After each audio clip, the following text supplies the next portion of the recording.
Here is another style of Holley carburetor. I'm rebuilding this for a guy at work. This particular carburetor I purchased new for him, I think about 2003, 2004, and also purchased a Edelbrock Torquer 2 that we put on his, he had still has a 1983 Mercury Capri RS, and he was looking for a little bit better performance. This is a Holley 4010 series carburetor, which anybody that happens to be familiar with the old Ford flat top carburetors they put on the 289s and many other engines in the 60s, it is basically the same design, only using Holley style components for say like the floats and the needle and seat and so on and so forth. This carburetor got kind of a bad rap when it came out and for pretty much its entire run, due to the fact that at that time Holley was having some pretty lousy quality control problems. But it's actually, the sound is, the design is sound. Uses an annular discharge modular booster, just like the old 4100 Autolite carburetors used.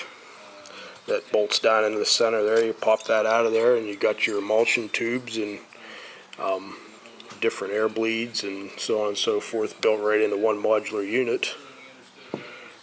You got your main jets down in the bottom of the fuel well, so there's no chance of them being uncovered, or very little chance of them being uncovered during heavy throttle conditions.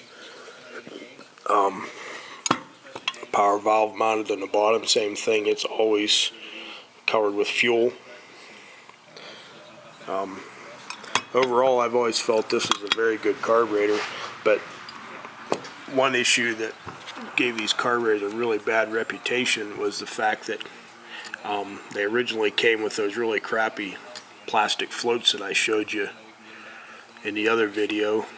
This particular one, I'd never had this apart. When I bought it, I bolted it on as is, and I see, and this was a later dash number that was probably made in the late 90s, and as you can see, they finally saw the light and they put the good nitrofill floats on this carburetor. Too late, because these carburetors had a bad reputation for flooding all the time, being way over rich because of junky floats. So by the time they did this, nobody wanted anything to do with these carburetors, which was just great, because I probably bought 10 of them off eBay and still have probably 7 or 8 of them, and probably didn't pay more than $100 for any of them. This one here happened to be totally brand new, still in the box, wrapped in plastic. I can't remember, I paid a little over $100 for it, which is a doggone good deal for a brand new carburetor.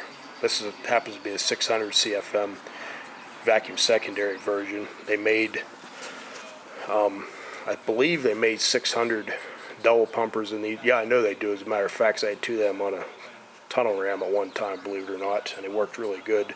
But they also made a 750 double pumper, and I think it was either an 800 or an 850 spread bore. They might have made a 650 spread bore, I can't remember now. Those were the 4011 series carburetors. But I'm going to rebuild this today. I'm not going to go into all the vagaries of putting this thing together. I got to get it together and back to the guy who needs it tomorrow. He's getting his car painted and he needs to be able to drive it around tomorrow, so just thought I'd show this. But if you happen to have one of these, the big problem was the float. And then also, if you happen to buy one of these that's never been apart, you want to make sure you take it apart. One thing that I found in this, like I said, I never had this one apart because it was brand new in the box. One thing that I found was this is kind of similar to the squirter assembly on the standard 4150 series Holleys that just about everybody has, where you got this weight, a slightly different weight. It has a weight, and then there's a check ball that goes underneath it, and that provides like the anti-pullover function, so you're not pulling fuel through the accelerator pump nozzles. But what I found was, apparently they had never cleaned this carburetor out correctly, and it was full of aluminum chips, and they embedded themselves into this, and that rod was jammed right tight into there. He said this car seemed to be kind of stumbling some, that's why he wanted me to rebuild it. Well, I kind of think maybe that's why now. But overall, everything seemed to look pretty good inside of it, but I got a kit and everything, and he wants to make sure this is good and reliable so he can take that car on car cruises and whatever. So we'll put a new kit in it and also have 2 brand new floats, and this will be a good reliable carburetor for him. But I just thought that I would show this, and I got to get to work on it so I can get it back to him tomorrow. One thing I thought I'd take an opportunity to show you here, on the accelerator pump system on the other carburetor, remember there was a little bar here holding a check valve, and I talked about many of them have a little silicone check. Well, that's what this is. You always want to put a small amount of a neutral type grease on it, which that's pretty much what lubricant plate is. If you end up using some certain types of greases, since this is silicone, it can soften it up and degrade it. But basically, if you don't use any lubricant on here, you'll never get that thing in there without destroying it. It's pretty tough too anyways. But let me see if I can't do this with one hand. Hold on, I'm trying to look through the viewfinder and I can't hit the hole.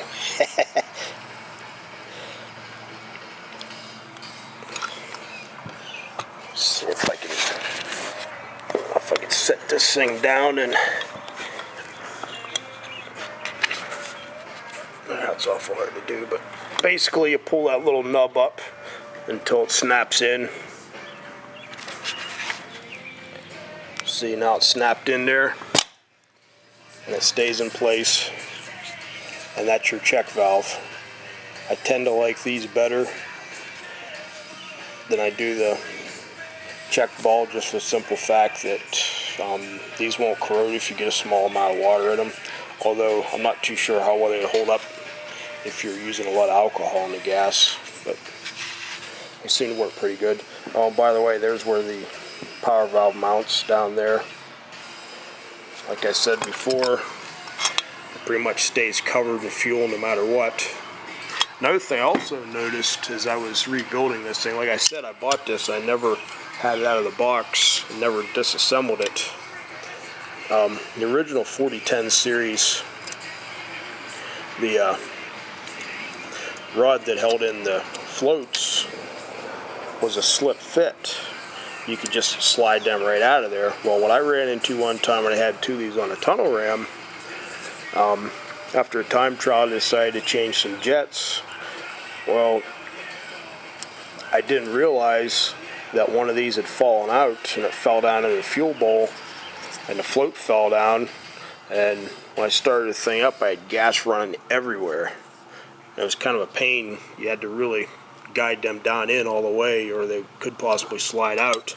Now, once it's in there, there's no way it can come out, because it kind of rises in this little notch here, so there's nowhere for it to go once it's down in there. But until you get it into that, it's, especially if you're in a hurry, it's not too big of a possibility for that thing just to fall out down into the float bowl or into the fuel bowl. Well, these new ones have an interference fit on them. I had kind of a tough time getting that out of there, and that's good if you're not having to change your floats all the time, which I changed these floats just because they were, this car sat the vast majority of the time over the past 7 or 8 years, and rather than put a float in it, maybe it sucked up some of the heavy metals in the fuel. I thought it'd be a good idea to put a new one in so they're still good, light, and buoyant.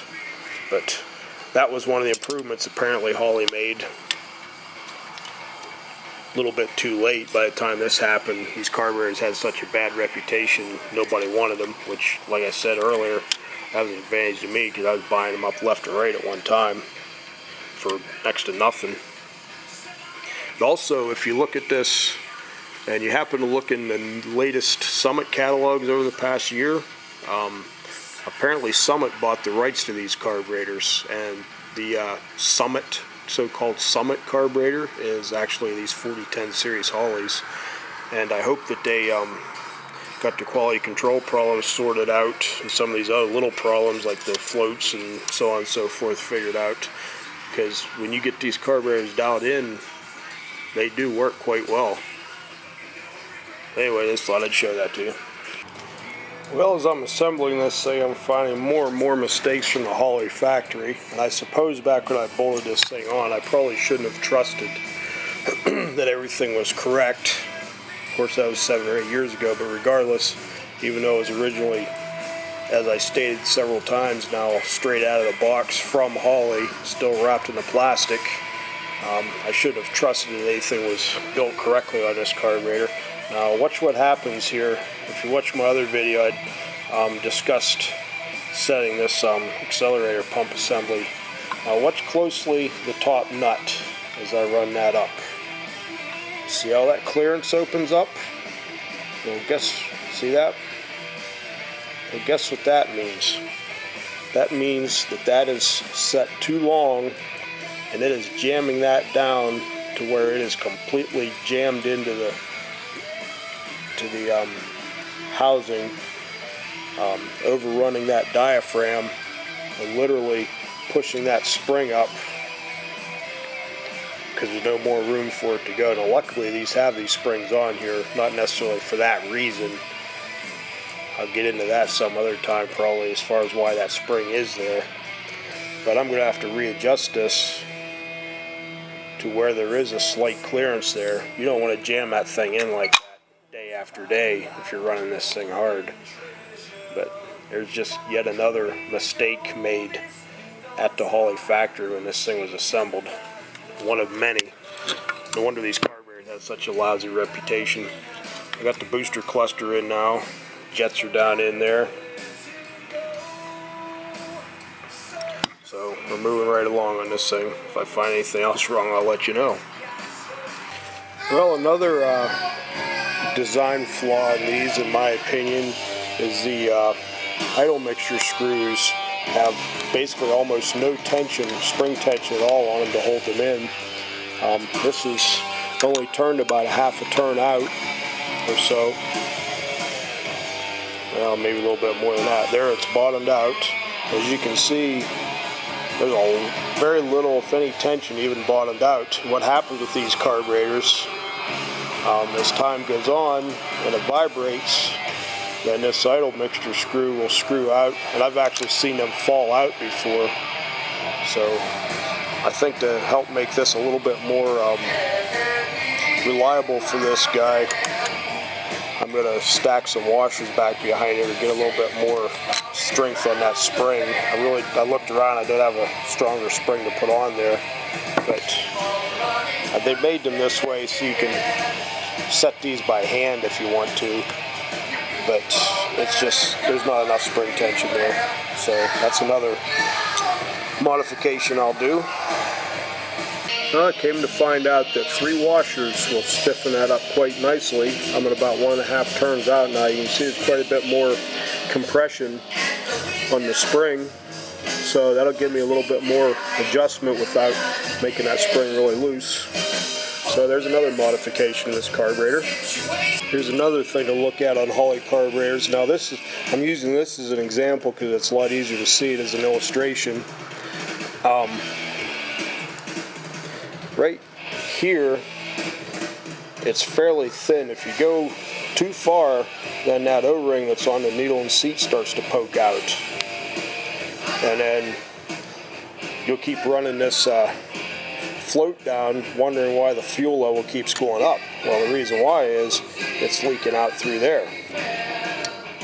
So if you can't get this float to where it's more or less level, I usually set that to where it's slightly above level on these carburetors. That seems to work about the best. But if you can't get this halfway level, and this thing here is down about as far as it can go, then you can bend this little tab right here. I wouldn't do it unless you absolutely had to. In this carburetor, obviously, I don't have to. But that's something to watch out for, too. If you keep running that down, and it seems like you still got more and more fuel pouring out, then more than likely that little O-ring is peeked through that hole there, and nothing will seal. The actual needle and seat can seal as much as possible, but you're going to get fuel flow through here, and it'll be continuous. So that's another thing to watch out for. And something else, I'm putting the top cover on now. Remember, that houses the floats and everything, so it's kind of important not to get all that all bent up and jammed in. These come with this special stud that you definitely want to get in there, and I like to lubricate, especially the top cover plates and bolts that come off quite often. I like to get them lubricated since this is an aluminum case. But I always try to get this one in there and start it first, run it down, and then just snug it, just basically just touch. Then after that, start all the other bolts, and then snug them down. Make sure everything, see, this can slide back and forth like this a little bit on the threads. So make sure everything's perfectly lined up and straight up and down. And then after all the other bolts are touching, then I will tighten this one here up first. And then you want to go in a crisscross pattern. Make sure nothing's in a bind. That's pretty important on these carburetors because, like I said, that's where the float system is hung from. If you get this thing twisted or in a bind, then it doesn't work right. So there's just another tip. Since this carburetor happens to be a vacuum secondary, I thought maybe I'd discuss a little bit of how the vacuum secondary works. In a standard double pumper, like in the carburetor in my previous videos, the secondary actuation is controlled totally by the throttle. Once you get to about a little over quarter or 3/8 throttle, then the secondary starts to open. Well, that's okay if you're driving a race car, but if you're going up a hill in a street car, you don't want that secondary opening up to where you've got a huge amount of gas, especially today with gas close to $4 a gallon. So you would use a vacuum secondary carburetor, and you get a vacuum signal right here,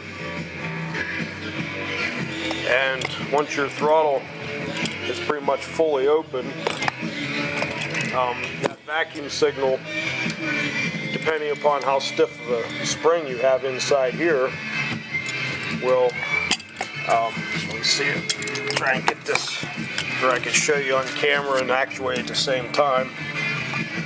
Okay, so your primary is open. Now, with the vacuum signal going to that diaphragm there, depending upon the stiffness of the spring, this little dash pot will start to open. I don't know if I can, it'll start to put, I can't do it with one hand, but basically that will open up and open your secondaries up. Depending upon the size, the spring you have in this dash pot, you could get a really light one, or you could get a really heavy one, or a whole bunch in between. You can tune the opening point of that to where it basically never opens unless you're at full throttle, full speed, or you can get that to open kind of early. Now what I did when I was driving on the street, back when I was younger, I had my '68 Mustang, I was driving it on the street and didn't have money to buy a double pumper. I actually put the big 50cc accelerator pump diaphragm, and you had to change the arm and everything on the front here. Of course, I wasn't worried about gas mileage then. And then I would put a stiff black spring in this when I was driving around town. And then when I went to the drag strip, I'd put the softest spring that was available. So that would open right up. But to cure the bog that would happen, I would have that 50cc accelerator pump in there and a large squirter in the primary, usually like a 31. And I would essentially have double pumper performance with a cheap vacuum secondary carburetor. It wasn't the ultimate, but it worked just fine at the time. And obviously once I got money to buy a regular double pumper, that's what I did. But anyways, about all I got left on this thing's a choke system, and well, no sense in really talking about it, so I'm pretty much done. Okay, I said I wasn't going to discuss the choke system, but, well, I'll discuss the choke system. Because this one here, if you look at my other video, that other one had a Motorcraft choke on it that grounded on this bracket that holds it on. Well, the Holley chokes have two wires. You got the one wire that's the power wire, and you have a ground wire. What I usually do with that is I'll connect it to this screw right here, and I turn this all the way up like that. That way there's no possibility of that getting caught on this linkage here for the secondary or anything else. That shortens that up to where even if you try to bend that around there, it just won't quite hit it. So that's the last thing. This carburetor is completed. Oh, one other thing I wanted to mention too, I don't know if you noticed in the rest of the video, these vacuum caps are badly cracked. Obviously that wasn't helping things out when this guy was having a little bit of trouble with his carburetor. I'm going to see if I could get some good ones. All the ones that I have in my drawers are getting so old that they also are cracking. So I used to be able to find real nice vinyl ones that worked really well and they lasted a long time. These natural, I assume they're natural rubber ones, always end up cracking. I just don't like them at all. I'll see if I can't find some vinyl ones or some other way to plug these off. Maybe just buy some brand new rubber caps for now and then find some vinyl ones for the guy. But since this car sets all the time, that's one thing that you don't really think of that can happen. The vacuum caps will crack and leak.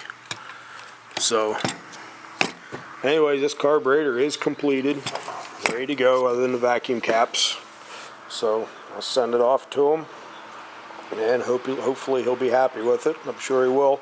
And just as a little side note, the carburetor that I filmed rebuilding here a few weeks ago, the guy installed that onto his Camaro, and all he had to do was adjust the float level slightly.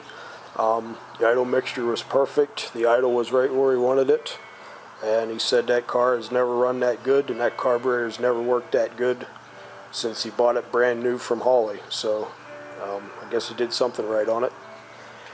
Okay, this really is it. That's all.